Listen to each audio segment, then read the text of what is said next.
you can only watch it for the first time once.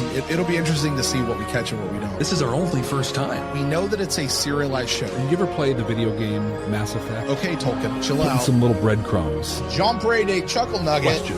This is where Babylon 5 is becoming Babylon 5. We have the most incredible community out there. Feels like we're going to continue to go down this rabbit hole. I was right. Just trying to put the pieces together. I was right. I'm the king, baby. What? Are you kidding me? Here I go back to Dune, as I often We're officially into it, Jeff. 100% so good. It was so completely accurate. That was great. I love that. Definitive ranking. I can keep watching the show. I love it so much. The year's 2026. The name of the podcast, Babylon 5, for the second time. Welcome to Babylon 5 for the second time. My name is Brent Allen. And my name is Jeff Akin.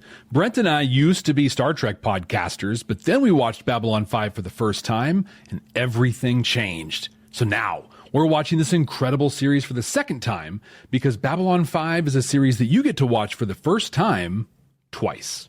That's right. And we are still going to be searching for those sci-fi messages that we find in the series. We're asking, what is this episode trying to tell us? What's JMS trying to tell us? We're looking for things that hold up a mirror to society, give us hope that things can be better in the future, or just tell us how to be better human beings to one another.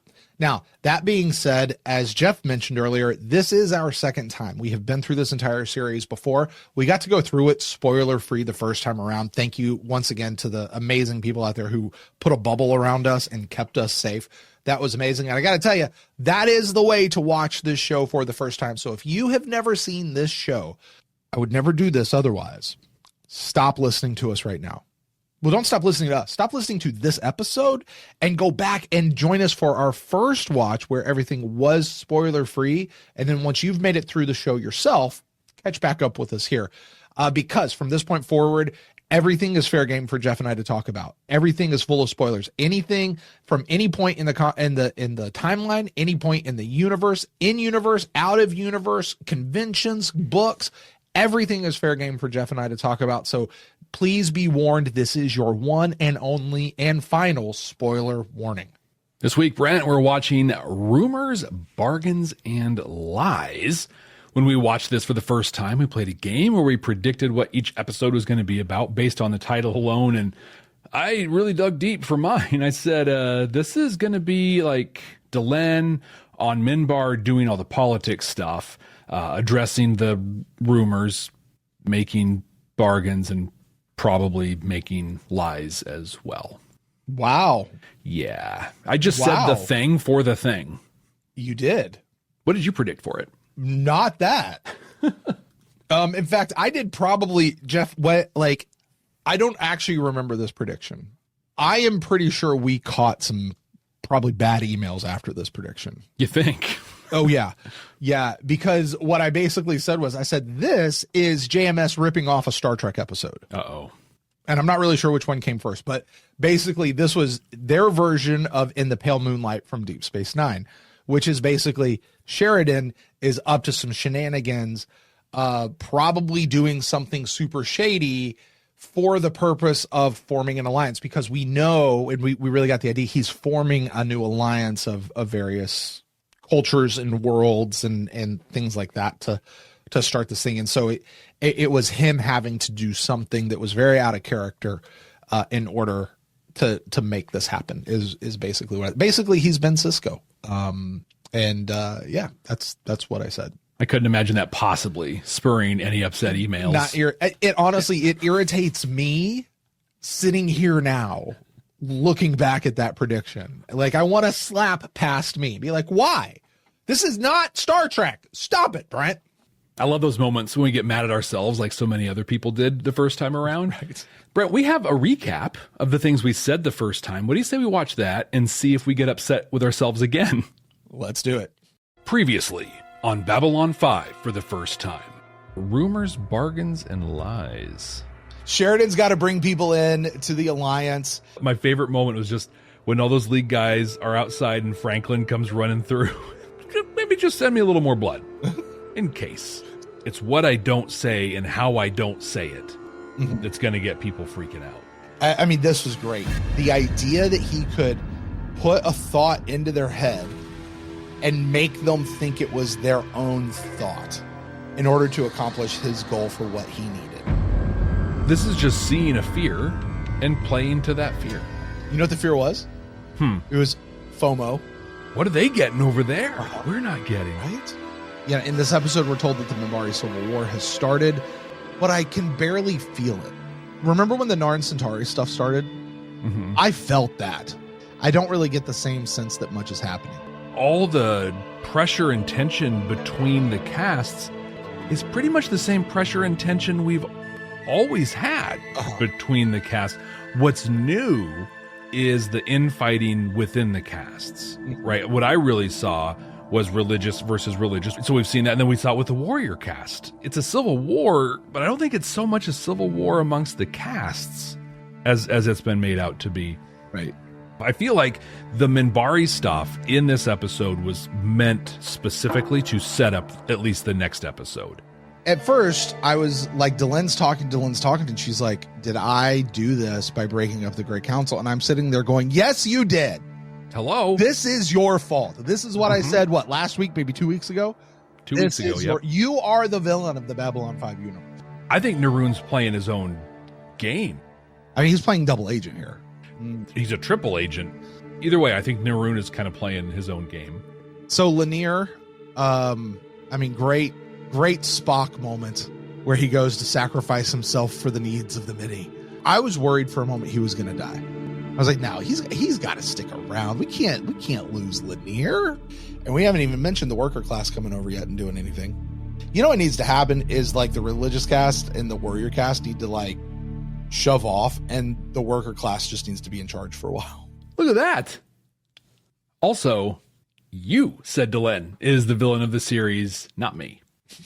Just want to make that very clear. Yeah. Yeah, you said that. There might have been a little bit of testing of the Golden Child theory that we've had in that. Like, just see. Hey, I'm actually gonna underplay. I'm gonna say the exact same thing, and let's wait for the blowback and see what happens. Yep. And it's almost positive that you received quite a bit of it. I'm excited for this. We talked about it last week. There's a lot I don't remember about this. We were questioning if this even was the Minbari Civil War episode last week, right? So, yeah. What do you say we watch it now for the second time? I think let's do it. All right. What's going to happen right now, Brent and I are going to watch the episode. We're going to bring it up. We're going to watch it with you. We'll do the reaction thing, right? Where we pause it, we share our thoughts, we'll dive into messages and just our reactions in real time. If you're watching us on YouTube, we're going to cut that up, edit it, reaction video style. And if you want to see the unedited version, we share those on our Patreon page. That's at patreon.com/badnerds. And if you're listening to us on an audio podcasting app, never fear. Jeff and I have not forgotten you.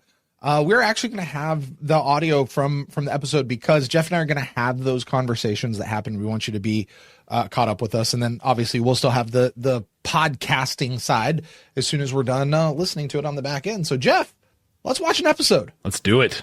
Accessing file. Oh, I remember this when he's just like, look how smart I laughing. I thought this happened with Lockley. This is so early.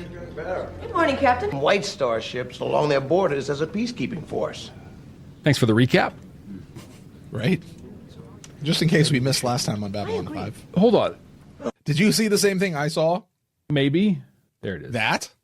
The poster on the wall? Yeah. How do I get my hands on man? Yeah, I want that. I'm going to put that back here.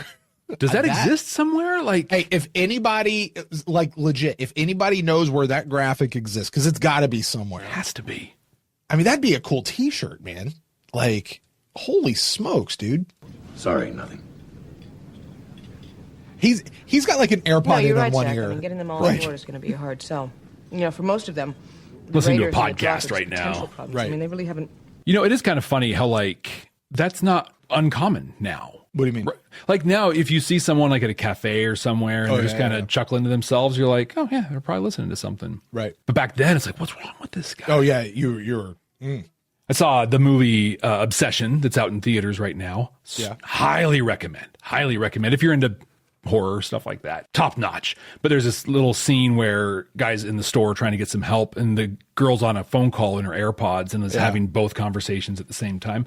We've all been in that situation. Like all the things that we could play for laughs back here in the 90s are now just life. Convince them. And how do we do that? By not convincing them. Listen, Dude, three I white promise stars you. up to sector I'm sorry. 87. I wait for promise orders. you. Keep your eye on Jeff Conway. When Sheridan slams his fist, keep your eye on Jeff Conway. I promise you, none of that was planned. That was like his reaction and everything was 100% like, oh crap, I can't believe that just happened. Like, just watch. To convince them. And how do we do that? By not convincing them. Watch his face. Look at him. Listen. Look at Marcus, him. after you finish your breakfast, I want you to take 3 white He's stars like, up are we to gonna sector cut? 87. No, okay. He was so proud of himself in that moment. It's like he took a minute. He's like, oh my God, I just did that. That's great. Though. Grabs his little orange juice and just like He did not anticipate that being the thing. Civil War. Yes. it's war. Start. Linear would totally roll up in there listening to like that old war, that war song. Like, war, huh, tell me what it good for. War. Absolutely nothing. Right? Welcome to Etheria. Ooh. Catch that reference. Did you see that movie too? No, not yet. I was Been a catching child. up on cinema. Then Father used to carry me through the city on his shoulders. They were the peace promised by Valen. 1,000 years of peace. it's interesting to me that full awareness of Valen Sinclair, spent time with Sinclair, and she still has that reverence for everything he said. Like, I'm not questioning her saying it's just very interesting to me. Like, she has religious awe for what she knows is just a dude. I imagine that's still hard to break. And is Valen still actually Sinclair? I would say no. I mean, is Delenn half human still Delenn Minbari? I don't think that Delenn today is the same as Delenn yesterday. I don't think me today is the same as yesterday. Preach, brother, preach. If we are the same, Something's wrong. we've missed out. Think of my beautiful city in flames, Lydia. Yeah, look at all those flames. Yeah. The streets where I walked. And I cry, Lydia. Well, and Mira's probably drawn on some stuff from her own And I real wonder, life Yep. here. She has Did I seen do this. when I broke the Great That's Council. a great call out, Brent. That's really good. Valen always said the council would be broken in the Great Shadow War. Things would continue on. Like some great clockwork mechanism. As long as the war was won, Some Clockwork Angels, maybe? it would be all right. The council imposed balance between the caste by suppressing the old resentments, the fears, the imagined slights, but it could not erase them. Take that away. Wow. And all the old problems come right back to the surface That's again. pretty profound. Perhaps. So this is her fault. Well, no, it's society, right? They treated the symptom. They didn't treat the cause. Valen came in, and he knew enough to be like, I'm gonna put a Band-Aid over this. yeah, we got to be cool, right? And this is a way we can be cool. Yeah. And they never actually went in and fixed the stuff. And we see that in the Minbar, right? Where they're, oh, look how elevated we are. And then they become petty species racists about everything. Like, Sure. Well, still it's there. all secret. Like we're not going to put it out here on the surface, but we're gonna keep it bubbling. And then some hotshot comes in and allows people to actually give voice to these things that have been suppressed and been secret this whole time. And I like Ben's comment. It was. Valen says, "Be excellent to each other Beautiful city. and party on dudes." There's no better way of saying it. comedy team of Rebo and Zuti, the better. You However, don't like Rebo and Zudi? No, not even a little bit. Wow. So JMS asks, somebody asked him if Rebo and Zudi were references to anybody real. No, they were just, it was a cool sounding set of names. Well, that's about as cool as it gets, is how it sounds. Okay, Jeff, here's what we need to do right now. We need to do something here. Okay, this is something that we can only do as a second watch. While you're tracking what's going on with Narun, we need to track what's going on with Sheridan here. because he's up to something. And I don't fully remember how this resolves. Okay, it's been a while since we saw it the first time, right? So we want to track. So Sheridan comes in. He has his plan. He's got to get all of these worlds to align and to allow the Rangers and the White Stars to be patrolling their borders and basically the start of the Interstellar Alliance, right? And he's got Londo and Jakar, he's got the Centauri and the Narn already on board. They're out there patrolling. And he comes up and he goes, we're gonna do it by not doing it. We're gonna do it by not talking about it. And that makes absolutely no sense. And so now he's here talking to Londo saying, don't say anything about it. But we're gonna keep him there. Yes, we're gonna keep him there. And we're gonna keep him over the Narn too. But don't talk about it. Just keep it secret. Don't say anything. What's going on? What's going on? Well, do you want me to guess, or because I know what's going on? No. Let's track it. No, no. There's no guessing. This is let's track where he is. Go. Okay. So his plan to get the other non-aligned worlds to allow the Rangers and the White Stars to patrol their areas. Well, I mean, I said it in the recap, is by FOMO. Yes. Right? Like, oh, this is the cool kids club. We want to get there. But we can't, it's who was it? Nia just said Sheridan just created Club 65. Like, no, we're not going to talk about it. Nope. If you like, guys, there is a Club 65. And if you don't know what Club 65 is, you won't. We can't tell you. You have to discover it for yourself. That's the rule. Now, if you know, you know. And if you have to guess or you think you know, then you don't know. You don't. All right. Because if you know, then you know exactly what it is. Right. And that's kind of, I guess, what Sheridan's doing here is no, we're not doing a thing. No. Well, why would you think that we're doing a thing over here? Right. Like, that's really what he's doing. It's the fear of missing out. He's creating the desire where there is none. He was able to lean on his relationship with Londo and Jakar. Right. You know, come on, guys. Come on. And they're like, fine. Everyone else is going to be exactly where they were. Really? What do you really do? And he doesn't have the relationship. Also, he referenced the Winchester Mansion on the thing. Have you ever gone into that? I have been there. It's just, I mean, it's in the Bay Area. It's on if I drive down to California, it's not too far off the track. But like, have you studied it? Like, have you looked at the way the house is made and all that sort of stuff? A bit. I have I've been there and I've walked through it. Oh, you have? Yeah. It's a thing you can do. Oh yeah. Oh, I've never. Oh, it's cool. Like, it's a thing. Like, if you're ever, I think it's San Jose, I think is where it is. I know it's in the Bay Area there. Yeah. If you're ever in, it's definitely a thing you've got to do. Oh man, I may come out just for that. Cause it was on an episode of like Unsolved Mysteries or something like that way back in the day. Like, that's where I first came. Point being, if you're under the sound of our voice and you don't know what the Winchester Mansion is, Google it, look it up, YouTube it. Or watch the old Unsolved Mysteries episode.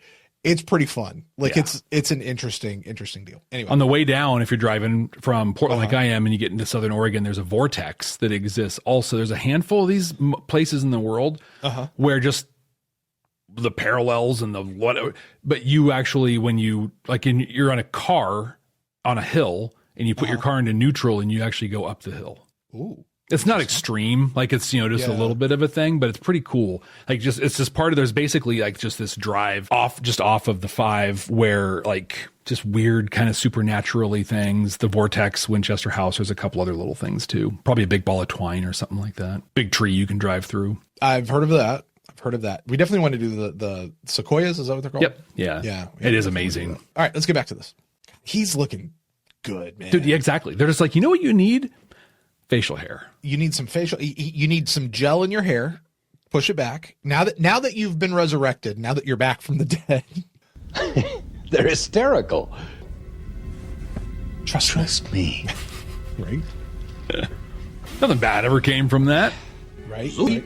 Zoot. I love that. It's funny in the moment, but knowing where it leads, I'm just offended by it. Right. It would have been better if you never gave us Rebo and Zudi. Exactly. Uh-oh. Oh, here he is. So, we called this out the first time, I'm pretty sure, but note, Naroon's standing in the back. Delenn will be standing in the front. Yeah, look at that.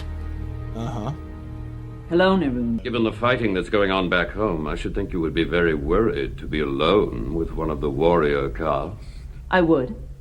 If it were anyone else but you. Oh, wow. Why is that? Come with me and find out. Come with me And you'll see a world of pure imagination. Oh, that's such peer pressure, too. Did she say, I would do this with anybody but you, or I would be scared of anybody but you, because she actually respects him, given what happened last time? Or because she has absolutely no respect and she has no fear of this man whatsoever? After all, I think it has to be that she respects him and believes that she can actually have a dialogue with him. I mean, it sounded like a slam when actually I don't think it was at all. But she kept that face as if, also, it's going to sound like a slam to everybody else, but you know that I don't actually think, like, you know what I mean when I say it. Yeah. She painted him into that corner of like, if you don't come with me now, you are a wuss and everyone sees it. Such a powerful message right here. Imagine, if you will, that you live in a time and or a place where the division between people is so extreme that they can't even necessarily occupy the same space. I know it's a stretch, but just try to imagine that. Well, there's a vast gap or maybe an aisle between them. For an example. Okay, sure. Imagine if two people, one on each of those divided lines, were like, hey, I actually have some respect for you. Let's go talk. I wonder if this show will show us what happens from that. Yeah. That they will rule and we will follow. Feels it is correct to say. This guy's scared. He's coming from a scarcity. Like, oh my gosh, it's us, them. There's no winning for anyone. Or it's win-lose. There's no win-win. Or even just not even a desire to win, but a desire to not let them win. Like, it doesn't matter if I actually win or not, but they can't. Period. I need your help, Naroon. My help? But your actions have always been motivated by one desire. To do what is right for our people. She sees him. Like, she sees where he's coming from. But I would rather have someone who opposed me out of an honest belief in the rightness of his cause. This has been building ever since the war. The fire cannot be stopped. It will have to burn itself out before the two sides will listen to reason. My God. There's so much in this thing to unpack. What happened after Dukat died? Like, what did the Minbari people feel? Rage, probably, I don't want to say hopelessness, but vengeance. What do we do now? You know, probably a lot of that's shoot, what do we do now? Some of them probably wanted to grab the power vacuum. The fire. There was a unquenchable fire that they had to destroy humanity. Sure. The fire that was there wouldn't stop. Here we are again, Naroon, the fire cannot stop. I think what we're seeing is Delenn, who, like what she said, we need to talk about the future. Naroon's stuck in the past right now, like in the old way of thinking. We have this fire. We're mad. We're angry. It's built up. We have no other choice but to see it through. And it's taking the odd person, the hybrid Minbari human, the one who's been like kind of, who's been ostracized from society, to come and say, we can look at this a different way. Jeff, oh my God, dude. It takes the person who's actually been ostracized, the person who's halfway crossed over and been ostracized for it, to come back in and actually speak truth. Maybe we should start listening to our ostracized a little bit more.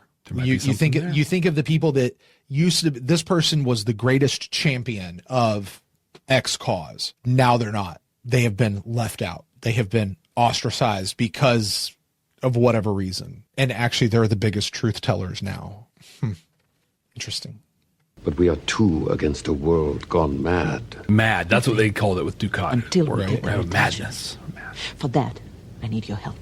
Okay, so track it. She did the smart thing. She pulled him away from being in front of everybody. He didn't have to perform. She can actually just talk to him now. And he's like, interesting. And she appealed to his motivation, his intent. I think the most powerful thing that happened here is she saw him. Like, she was like, you care about our people. I don't always agree with your methods, but I agree with where you're coming from. It's the thing we've talked about so much on here. We get so focused on what is happening as opposed to why it is happening. Right. Delenn was able to take that step and see why, and then that built a bridge between the two of them. I think that Delenn was able to see the respect the two of them had for each other. I don't know that Naroon was able to see it until she really pulled the curtain back on it. Delenn was able to see the respect that Delenn and Naroon had for each other, even though Naroon couldn't see it until this moment. And now Naroon also sees the shared respect they actually do have for each other. That's what I think you just so. said? Yeah. Interesting. Okay. And I think it was her very intentionally pulling, look, like we're on the same page here. being pointed out in our council chambers chat while we're paused here. If we look, Naroon is wearing green. Dylan is wearing purple. No, are you serious? I'm Team Naroon. So he said a thing. What are we to do, Dylan? We are just two people against an entire world. One of the things we talk about a lot here and is out there in the zeitgeist of Babylon 5 is JMS's respect for the writings of J.R.R. Tolkien. And I think one of the things that have come up around the Lord of the Rings trilogy specifically, but I think a lot of his writings in general, one of the themes are that the smallest of us can make the biggest of differences. And that's really embodied in Lord of the Rings in a hobbit with no title, no stature, just a guy who would have lived a quiet life, not a big name, not, some lord or whatever, just I'm dude who's got bag end. Like, that's the thing and whatever. Mm-hmm. And he was able to change the entire world. And I don't know if it was intentional or not. Sure be cool if it was, but that line really harkens back to that theme. Also, these are two pretty big name people, but also two can make the difference. Is Naroon really a big name person? I mean, I guess in Minbari society, I'm thinking more of just in Babylon 5 as a show, because this is his third episode? Something like that. Is we only know him because of how we know him. Isn't it amazing how somebody can only show up for a couple of episodes and they're like a huge person in the world? And especially one like Naroon, who is one shot. Right. I'm going to use him in this one episode and that's it. And then, oh my God, he's amazing. I don't really think it's my place to comment. Captain! All I can say is, we certainly wouldn't be there if we weren't wanted. Then they asked for the ships. I can't confirm that. Captain, may I ask? You may not. You have your orders. Why not just tell him? Why is he not telling his senior staff? Why is he not bringing them into this whole process? There's no leaks. Also, I think he's kind of making it up as he goes along a little bit. Doesn't at least Ivanova deserve to be let in on what's happening so she can track it with him? Not always, no. There are times, but most of the time, yeah. I also think there's a piece in there where if this all goes south and he read someone else in on it, do they share in the culpability? Maybe he's trying to give them, I didn't know either. Okay. Good day, Commander. Captain? This is the greatest thing I've ever done in my life. You have no idea what you are talking about. That's a great shot setup right there, by the way. Seen on your borders, Ambassador. The Maker has gifted us with great big eyes, and great big scanners, and great big. No concern of yours. Look, there's no question they're hiding something from us. I was wondering if your governments can send us some additional blood supplies for each of your races. How much? As much as possible. Much as you can spare. Why? Oh, no particular reason. I just thought it would be a good idea in case we needed it for, in the event of a crisis or an attack. Franklin is playing this like he knows exactly what's going on. I'm in a hurry. I'm in the middle of something. Frankly, Londo did too. too. Your government, so it's very much, hey, there's something going on here. I'm not going to say anything. Sure. Did Dylan defer Why to him? else would she behave this way unless she intended for us to surrender? So this guy is doing a thing that I call assigning motives. I see this happening. There's no other reason to do that except for this. Clearly, this must be why she's doing that. She intends to have this happen. This must be why she's doing that. And this is what she means by that. Rather than talking to her, rather than asking her, rather than going by this other dude who's like, no, that's not actually anywhere close to what she go. Also, the other guy's assigning motives to her dude by saying it's not that. Here's what I've learned in my 40 something years on this earth at this point. When you assign motives to people, you are almost always wrong. Yeah. Almost always. A couple times you'll be right. But for the vast majority of the time, well, they did that. They must have meant this. Yeah, and then turns out, no, that's not at all what was going through their head in that moment. Don't assign motives to people, folks. Just ask them and take them for what they say and then move on. This ship cannot be allowed to reach home. If we can't get what we want, let's manufacture the thing that will get us what we want. Right. Well, isn't that what Sheridan's doing back on the station? He's not asking anybody to die, though, I think is this enough? Pretty key difference. For 2 ships of this size. You don't hear that on ISN. That's a pretty cool image behind her, too. 1 minute, 30 seconds, Commander. Not as cool as the earlier one, but still cool. Are you going to stay or? Sir, 10 seconds. Oh, I love that. That was good. That look. Oh, my God. Go. First, one brief announcement. Absolutely nothing whatsoever happened today in Sector 83 by 9 by 12.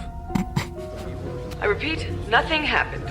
Please remain calm. That repeat was brilliant. There's a question from an audience member asking JMS. It looked like Ivanova was reading from a teleprompter. Was she? Yeah. They actually had Claudia using a teleprompter for that part of the thing. They wanted it to add to the sense that she was actually reading as they went there. Makes total sense. He also adds to the end of that, like as a little addendum. Enjoy the happy-go-lucky Sheridan, because this is the last we're going to see of him for a very long time. Things get a little heavy from here. Right? The enemy must be invisible. Some new cloaking system. Yes. They're keeping this technology to themselves. With the Vorlon gone, they're the only ones who have it. They want to leave us unprotected, left to fend for ourselves. Notice how easily manipulated these guys are. I was just going to say, I don't know if we mentioned this in our first time, but this is The Monsters Are Due on Maple Street. This is Twilight Zone beat for beat. Sure. Have you not seen that? No. Oh my God. Watch the original. It is brilliant. But literally, like these. No, it's okay. I got it. I'm like, so these aliens come in and basically like they make someone's light switch, like light flash, and then people freak out. Because they're like, oh, why did that thing happen? Oh, why is that? I bet it's because of this. I bet that. And then like people die. They like rise up to a point and they start shooting people and stuff. And this is exactly that. Interesting. Ow. It's almost like they had the same idea on the Warrior Cast side. Uh-huh. You sure you're all right? I'm fine, Dylan. It was a glancing blow. Take him below and have his wounds. His head is actually dented right now. He doesn't choose to rest. It's only a flesh wound. There are other ways to solve disagreements than violence. Can we put that down? There are other ways to solve Here. disagreements than violence? I need you to keep an eye on the other warriors. Look at that. He's like, Naroon was attacked because some of them believe that the warrior caste is going to surrender to us. There are other ways, more reasonable ways. But the extremists among us never see that. They would rather be martyrs to misinformation and old ways. Martyrs to misinformation and old ways. So good. Wow. And she's straight up calling this dude out and she has no idea. She's just speaking truth. Thank you. Thank you, everybody around the room, for remaining silent so we don't have to pay you. Oh, my God. They're all like, I can't. Hey, you better go stop the gas from releasing. Have we fallen so far that we cannot even trust ourselves? He's like, what a great line. Yeah, right. Have we fallen so far that we cannot even trust ourselves? In this fictional reality that I've created of division, which I want to be super clear about, I'm not. Both sides in this division are quite culpable in the whole thing. I want to be clear about that. I would imagine in that reality, maybe people have fallen so far. Interesting. That they would both metaphorically and literally eat their own. I assumed your behavior was prompted by a sense of your own superiority, your ego, the usual fanaticism we've come to expect from the religious caste. I thought that too. In the last year, I've begun to realize that I was wrong. Me too. Ducat chose you above all to follow him. He's late! This is one of my favorite scenes of Sheridan. Then we will confront him with what we know. No. There is wisdom in silence. Wisdom in knowing more than they believe we know. The game is right. By showing them what we know, we may put ourselves at a disadvantage. If we reveal our sources of information, he may shut them down, prevent us from finding out what is really going on. Let Sheridan think we do not know about this invisible enemy. Let him continue to underestimate us, as long as we get what we want. What pretext do we use to get these ships? How? Sorry to be late, gentlemen. Now, what is it you wanted to see? Look at that. I love that shot. We insist. You must put as many of the White Star Fleet as you... You know what this really is? I'm going to rewind it a little bit so we can... But this really is the... Oh, it's a great spot. Just that background for him is so good. Yeah.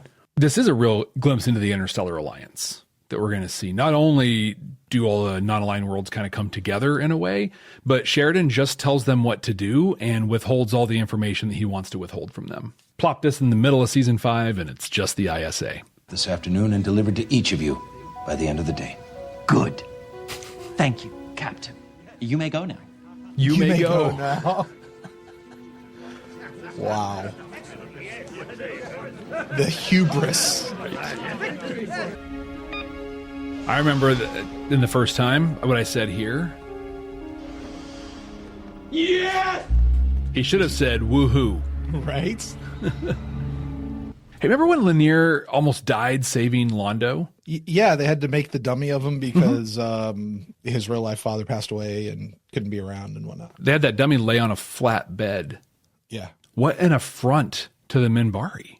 Well, he was in an Earth medbay, not a Minbari medbay. I mean, part of the thing of medbay is providing culturally appropriate care. They got the atmospheres, they got all the stuff. It does make me wonder if you go into a Minbari operating room, are they situated like that while they're trying to operate? Everything's spilling out all over the place. She does not see the same world that you and I see. In her world, we are better than we are. We care more than we care. We act towards each other with compassion. I much prefer her world to that of my own, and I will not allow anything to threaten that. Such a great way of cutting them into pieces, but in a way that's like aspirational and hopeful. We can be better than this. We'll be home soon. You're not, we'll need but all we my can strength be. to deal with the new problems without dwelling on the old ones. He's like, also, you guys. This is Commander Susan Ivanova, Babylon 5, bringing you the voice of the resistance. Gone? What do you mean gone? Like, gone to the Message other from side? Ali Narun to Shakiri, Shai Elite of the Warrior Caste. Tell our ships to stand by. Victory will be ours within the week. Are you ready to take your Babylon 5 for the first time experience to the next level? With our exclusive Patreon, you'll get access to all kinds of cool stuff that you can only find there. Our recording notes, unedited reaction videos, an exclusive Discord community. And you can even be listed as a producer of the show. Plus, we even offer exclusive meet and greets and hangouts. You won't find this kind of experience anywhere else. Get all these amazing benefits, plus the opportunity to interact with other fans from around the world. It's being part of a huge community where everyone shares the same appreciation for Babylon 5. Subscribe at patreon.com/Babylon5First. That's the number 5 and the word first to get access to these incredible benefits. That's patreon.com/Babylon5First. We can't wait to see you there. Was that the lie? Well, the whole thing was everything that Narun said to Delenn a lie, and that was the truth. Right. That's how I interpreted it, I think, the first time around. I think so. I think that's how I'm interpreting this time, and I think that's what's supposed to be intended by it. I don't think he is look, I'm going to say this next week because next week's when we deal with the end of the Minbari Civil War, right? Yes. Okay. I'm going to say this again next week. I hate the way Narun goes out. I hate the speech that I love what he does. I hate the speech he gives. Yeah. It's not my favorite JMS writing. It's frankly, it's lame to me. My heart is... Come on, dude. Just make the sacrifice. Just be you. But given that that's what we get, the idea right now is he is not suspecting this about himself. He does not know this about himself. So the fact that he is going in, being very duplicitous with Delenn even now in a way that seems like it's not, and that Delenn is just being super gullible, or is she? So yeah, I think the lies is actually everything we saw up to this point for Narun. And the message to Shakiri was actually the truth. Okay. But the interesting thing about that is Narun now has a foot on each side of the fence, because at any point he can choose one or the other, and that becomes the truth, I guess. That becomes the one we go with, right? Mm-hmm. And I don't know that Narun is doing that on purpose. I don't know that he's keeping his options open, so to speak. I just think he's in a spot where he really could choose. It's what actually allows him to make the call he does next week. It's an interesting thought that, historically, we will look at his message to Shakiri as the lie. But in this moment, what you're saying is it's the truth. Like, truth is time bound. Truth can change. Kind of interesting. Yeah, I feel what I believe at this point And I'm going to kind of watch for it next week. But I think this is done in a way to make us believe that Neroon is double crossing her, and up until the end when it's like, oh my God, he was a hero the whole time. Right. But what I want to believe is that he's all in on what he and Delenn talked about. Mm-hmm. And this is just him keeping up appearances, that like what we saw with him with Shaqiri is the lie. I think that his I would changed. love for that to be the case. It'd be, yeah. Like I would love for, that's actually the way I want this to be. I don't think that is it, but that's the way I want it to be. Yeah. I think both, like your way totally makes sense as well. They both do. And we'll never necessarily know, I don't think. Well, you know what we're doing here, Jeff? What's that? We're assigning motives to Neroon. We are. Right? Well, we are, but not to the point of like, he did this, so it must be this. Right. We're like, he did this, so what is he really doing? Right. Well, and literally our job here is to suss out what's actually happening and make those guesses and make those predictions and see what's right or wrong. You said a thing that makes me, I don't want to jump to the Neroon thing next week, but we're there. You said he has a foot in each one, right? And so he kind of go either way. And then what we see next week is he says, oh, I've been religious and blah, blah. Wouldn't it have been great if he was like, it doesn't have to be one or the other? Yeah. Like, I'm not warrior or religious. I am Minbari. Like, I don't know. Maybe that's the next 1,000 years. I mean, Ben says, and again, this is more of a conversation for next week, but we're here. Ben and our council chambers who joined it. By the way, council chambers tier on our Patreon. They get to join us for our live recordings here for Babylon 5 for the second time. He says, it may not make it less cheesy, but the reason for the speech is that if Maroon made the sacrifice without converting, it would have been considered a win for the warrior caste. Sure, but at that point, who cares? Like, what difference does it make which caste gets the win? Minbar got the win. It was, we saw the warrior sacrificing himself to save the religious person and to be the sacrifice, and we're not going to honor that person. And I want to see how, because I forget exactly how it goes down. Yeah, precisely. Brent, did you have anything else that JMS shared that you didn't get a chance to bring up during the episode? He talking, we talked a little bit about Mira and what she was doing and how a lot of particularly when she's thinking about Homeworld and stuff and how that could have been very related to real life stuff for her. Mm-hmm. He did say that Mira brought a lot of truth to this episode. Speaking on that, he also said this, speaking about Delenn, not Mira. And I love this. And I don't know what the context of this particular thing was, but I love what he says here. He says, Delenn, you must understand, is a truth seeker. And among the religious caste, there isn't much more admirable than that. Combined with the fact that she did fulfill the prophecy and she was the chosen of Dukat and she did help in the Shadow War. So yeah, she's had some problems here and there, but what important leader hasn't? Any of those items would be sufficient to crown on a lifetime of achievement, but the cumulative effect is quite daunting and very impressive. And I think that may go even more to a question that I was kind of having, was like, why is it Delenn? Just a season or two ago, we saw her literally being outcast from Minbar society, from the Great Council, getting kicked off the Great Council, to now she's the only one who can unite all the factions or all the tribes or whatever, clans, all the clans. She's whatever she says is what goes. Like, how did we get there? And there is a bit of a jump there that is unsaid. I agree. I'm assuming that's what this is in response to. But I do love that, just what he's talking about with Delenn here. She is a truth seeker, and there's not much more admirable than that. But combine that with all this other stuff that she's actually done. Yeah, she's pretty badass. We got the truth seeker established back in Grail. Yeah. Right? Like, that was a big thing for that. And in a way, like, I think when Sinclair becomes Valen, he set her up for this, right? Like, and it's that whole causality thing. Like, it's what he experienced, and so it's what happened. But he puts the pieces in place to say, hey, this is going to happen. This is going to happen. This is going to happen. And it's her that does it. And then she steps up, like with the Shadow War. And I think a key moment with the clans was in Atonement, when basically she goes into the Dreaming, comes out and gets them to bless the union with Sheridan, or basically, call it a concession or whatever. But also kind of calls out the other clan leaders on like, hey, turns out you guys are super racist and dumb, and we're already diluted for stuff. So like, she's got some stuff over them. And so I think in a way too, they're all like, well, She's awesome, and we better defer to her. Otherwise, she's going to out us for being incompetent and dumb.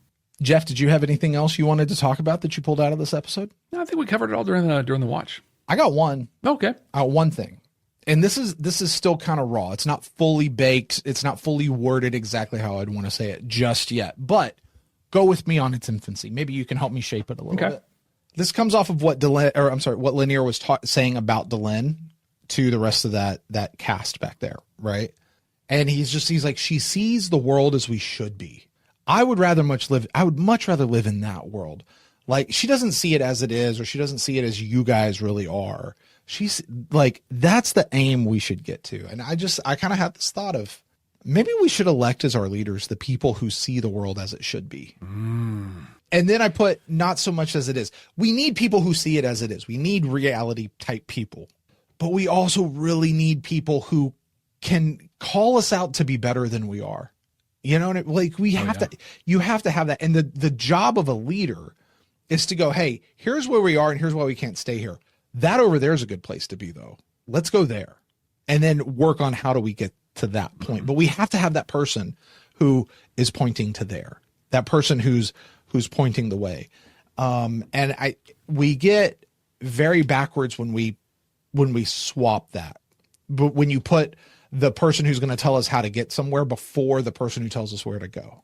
And very rarely are those two the same people. Mm-hmm. I'll tell you, Jeff, I'm convinced.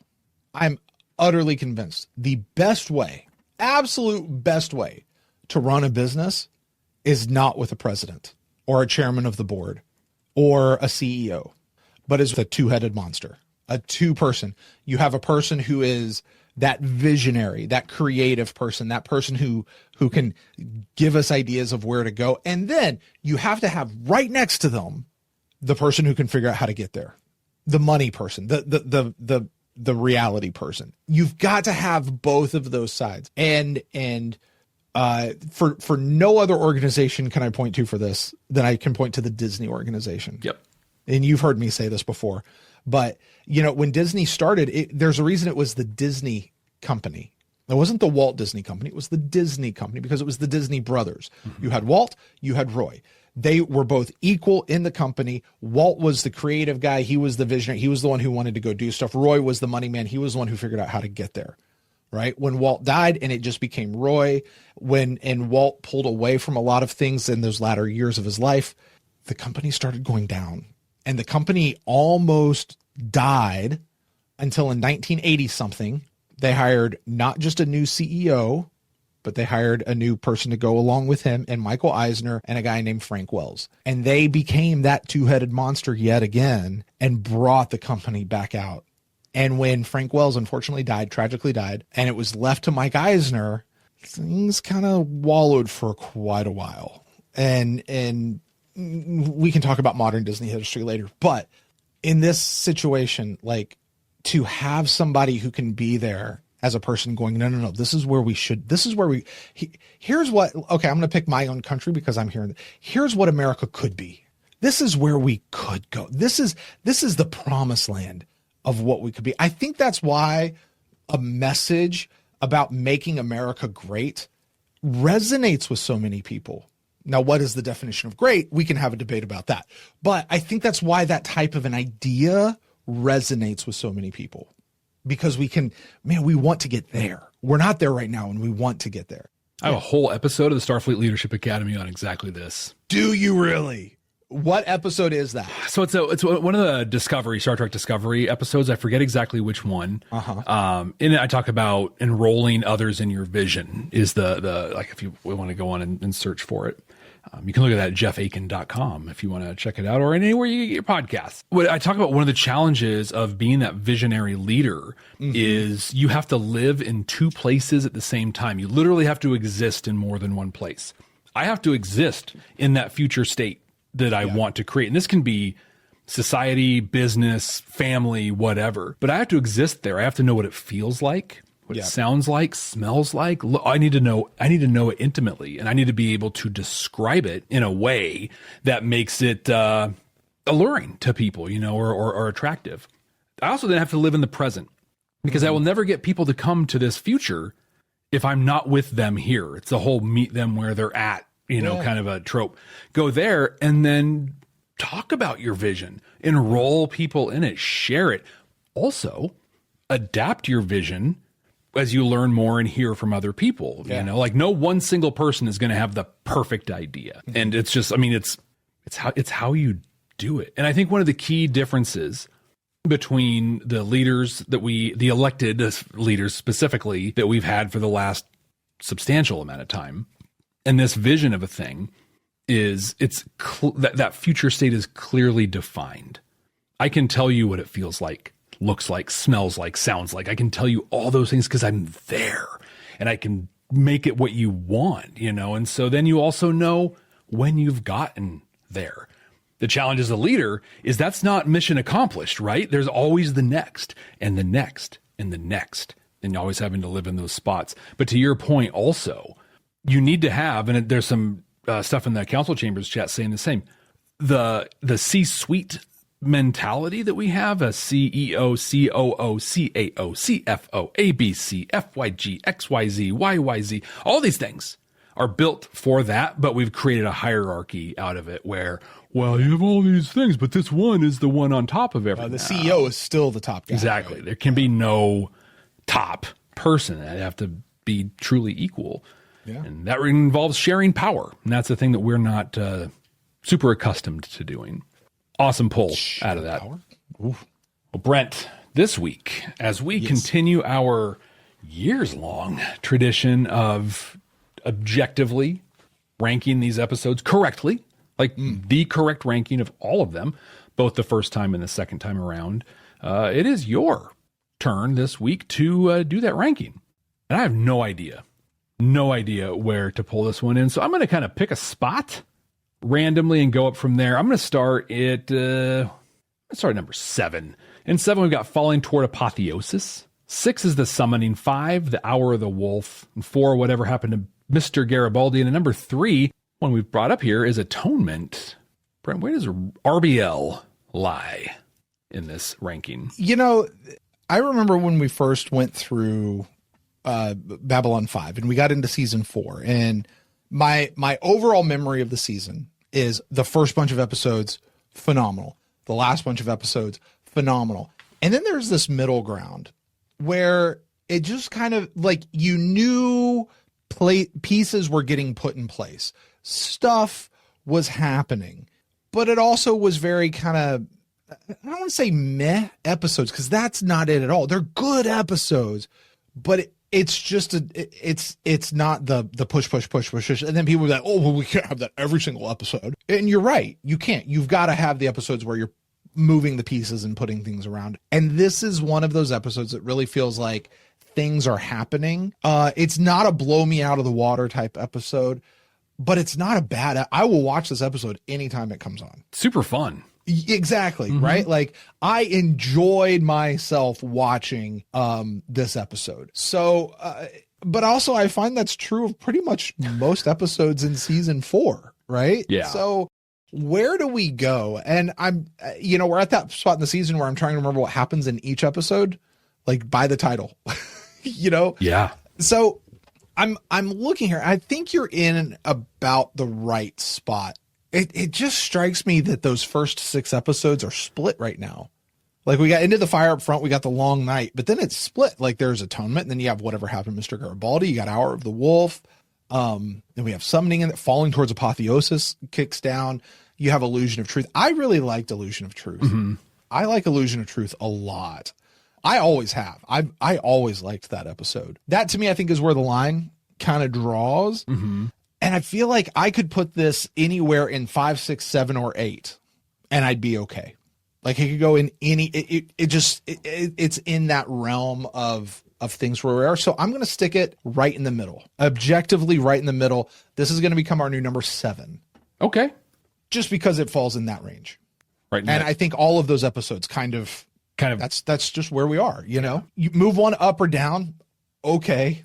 That's not wrong either. And I that's where we are. That's the objective correct way to put this in there. In a real way, you can probably say this for almost all of the seasons. You can take the top 4 and the bottom 4 and say, these are awesome and these aren't. Everything else in the middle, they're great.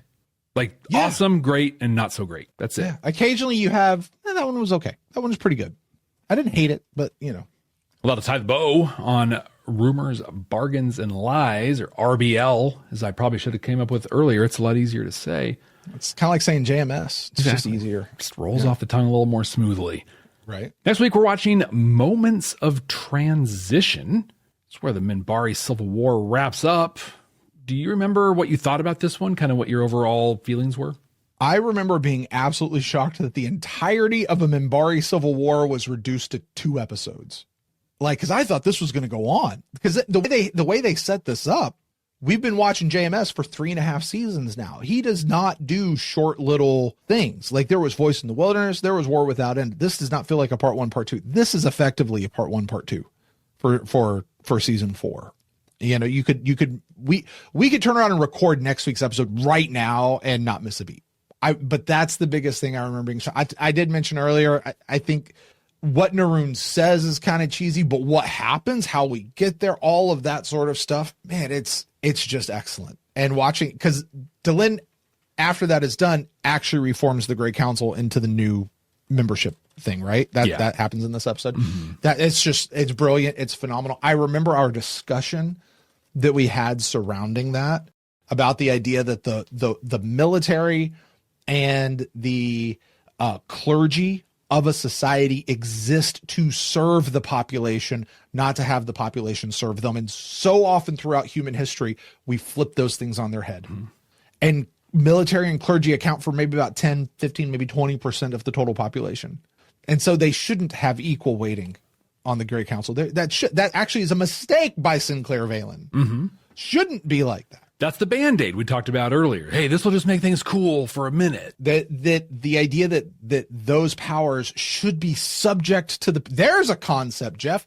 Powers should be subject to the will of the people that they're supposed to serve. What? That's what I remember. I remember having a great discussion about that. And that was probably one of my more favorite discussions that you and I had coming off of an episode of Babylon 5 for the first time. What do you remember, Jeff? I remember that like the meat of the episode we were really into. I actually remember not caring for the episode overall. I think I was pretty upset with like, that's the Civil War. Like this week we get like some beautiful footage of where She-Ra grew up, and then we get some smoke overlaid, and it's like, this is the end of everything. And the next week, like, it's just done. I remember being pretty upset about that. But yeah, I think that the substance of it all was, I mean, look at the conversations we've had now, and it's just paving the road for what is coming in next week's episode. And so we'll find out exactly what we thought about it and what we think about it on a second watch right here next week. I'm excited for this. I'm excited for all of them. I always say that. But thank you for joining us for this. This has been a longer conversation that we've had on this one. There's a lot to dive into. So thanks for being a part of it with us. Don't forget to subscribe wherever you're watching us or wherever you're listening to us. Leave us a rating, leave us a review. All those things are awesome. If you're on YouTube, comment, get in on the conversation and all that good stuff. If you want to be of support to the podcast and you also want to get more of the bad nerds of Brent and myself, we have a ton of content over on our Patreon page. There's a link down in the show notes. At our Council Chambers tier, you get invited to be a part of our recordings. They're with us right now. We brought up some of their stuff during the record itself. Would love to have you here with us as well. So until next time, I'm Jeff Akin. Hey, Jeff. Yeah, what's up, Brent? Hey, Jeff, I got it. I got it, dude. It's great. What do you got? So good. What is it? Dude, you're into it. What is it? Well, I can't tell you. What, you can't tell me? What do you? Well, I'd like to, but I really can't. There's really nothing to tell. But well, clearly, there's something to tell. If you can't tell me, then who can? No one. There's really nothing to tell, man. Yeah, obviously. I'm initiating getting the hell out of here maneuver. I mean, we're not some deep space franchise. The station is about something. Ben Jeff, says it best. I would like to quote, but go ahead. I think we're seeing it. Go ahead. No joke happened today in episode 4x13.